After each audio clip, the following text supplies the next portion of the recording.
मित्रांनो, माझे नाव रोहिणी आहे आणि मी एका सामान्य कुटुंबातील स्त्री आहे. मी महाराष्ट्रात राहते. आज मी जी गोष्ट सांगणार आहे ती 3 महिने जुनी आहे. आजही ती गोष्ट आठवली की माझी ओली होते. त्याआधी मी तुम्हाला माझ्याबद्दल सांगते. मी 34 वर्षांची गृहिणी आहे. माझी फिगर 34, 30, 36 आहे. मी दिसायला सडपातळ आहे, रंग गोरा, उंची 5 फूट आहे. जो कोणी मला पाहतो तो फक्त माझ्याकडे बघत राहतो. माझा नवराही माझ्यासाठी वेडा आहे. लग्नानंतरच्या पहिल्या रात्री त्याने मला 6 फेया मारल्या. यावरून तुम्ही कल्पना करू शकता की मी कशी दिसते. खरं तर मला आधुनिक पद्धतीने जगायला आवडते आणि आजपर्यंत मी माझ्या पतीशिवाय इतर कोणाशीही संबंध केले नाही. पण नशिबात काहीतरी वेगळंच होतं. तर झालं असं की आम्ही दोघे आमच्या लग्नाचा वाढदिवस साजरा करण्यासाठी गोव्याला गेलो होतो. तिथे पोहोचल्यावर आम्ही दिवसभर आराम केला आणि संध्याकाळी एका पबमध्ये गेलो. आता गोवा होता, त्यामुळे मी तिथे स्टायलिश कपडे घातले होते. त्या रात्री मी माझ्या पतीसोबत खूप मजा केली. डान्स केला, फिरलो, बाहेर जेवण केलं. सगळ्यांनी खूप मजा केली. त्या दिवशी मी वन पीस शॉर्ट ड्रेस घातला होता, त्यामुळे पबमधले सगळे माझ्या गोया शरीराकडे एकटक पाहत होते. फक्त बघत होतो. माझ्या नव्याच्याही हे लक्षात आले आणि तेही हसत होते. आम्ही दोघं हॉटेलच्या खोलीत परत आलो तेव्हा माझ्या नव्याने माझ्यावर जोरदार हल्ला केला. त्या रात्री आम्ही दोघांनी 3 वेळा केल आणि झोपलो. सकाळी उठून फ्रेश होऊन बाथरूममधून बाहेर आली तर माझा नवरा मला चिडवत म्हणाला, काल रात्री तू खूप हॉट दिसत होतीस. तू सगळ्यांचे ताठ केले होतेस. हे ऐकून मला लाज वाटली. पण माझ्या नव्याच्या मनात काहीतरी वेगळंच चालू होतं. त्या रात्री आम्ही दोघे पुन्हा पबमध्ये गेलो. यावेळी मी वरपासून गुडघ्यापर्यंत उघडा असलेला फ्रॉक घातला होता. आम्ही पबमध्ये पोहोचल्यावर मी माझ्या पतीला नाचायला सांगितले. त्याने मला नकार दिला. मग मी एकटीच नाचायला गेली. समोर माझा नवरा बसला होता आणि मी त्याच्या समोर नाचू लागली.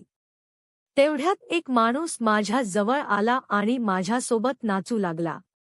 सुरुवातीला मला विचित्र वाटले म्हणून मी माझ्या नव्या जवळ येऊन बसले.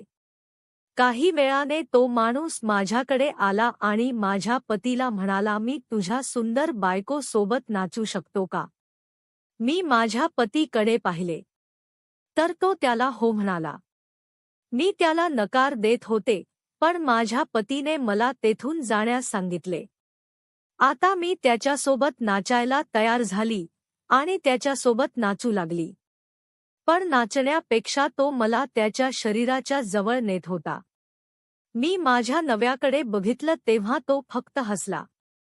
मग माझा नवराही उठला आणि माझ्या परवानगीशिवाय एका मुलीसोबत डान्स करू लागला. हे पाहून मला राग येऊ लागला. तो त्या मुलीला मिठी मारत होता. मला सुद्धा राग आला आणि मी त्याला तसंच त्रास देण्याचा विचार करू लागली आणि ज्याच्या सोबत मी नाचत होती त्याला चिकटून त्याला आधार देऊ लागली. त्यावेळी पबमधील लाईट मंद झाले होते.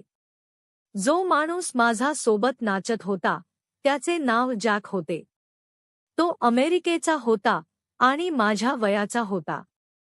फक्त तो माझ्यापेक्षा दिसायला गोरा होता. पबचे लाईट मंद होताच तो मला पूर्णपणे चिकटून नाचू लागला.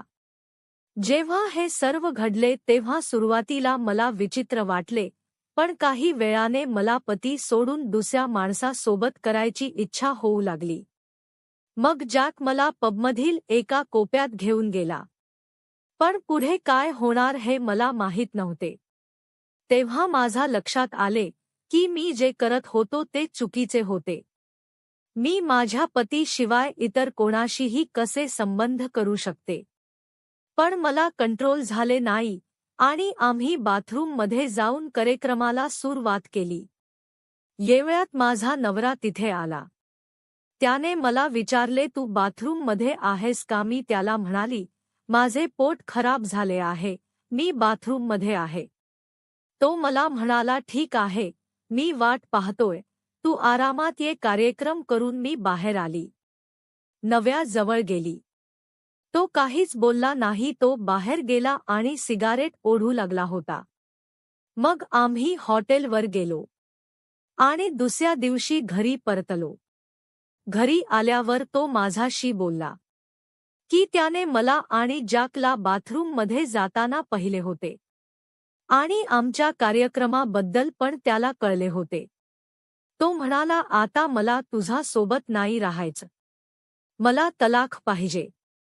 मी खूप रडले. त्याला सॉरी बोलले, पण तो ऐकत नव्हता. शेवटी तो शांत झाला आणि मला माफ केले. पण आता तो माझ्यावर आधी सारखे प्रेम करत नाही. मी काही वेळेच्या आनंदासाठी माझा नव्याच प्रेम गमावून बसले.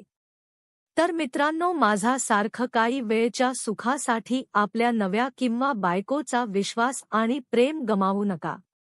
आणि कथा कशी वाटली कमेंट करून नक्की सांगा.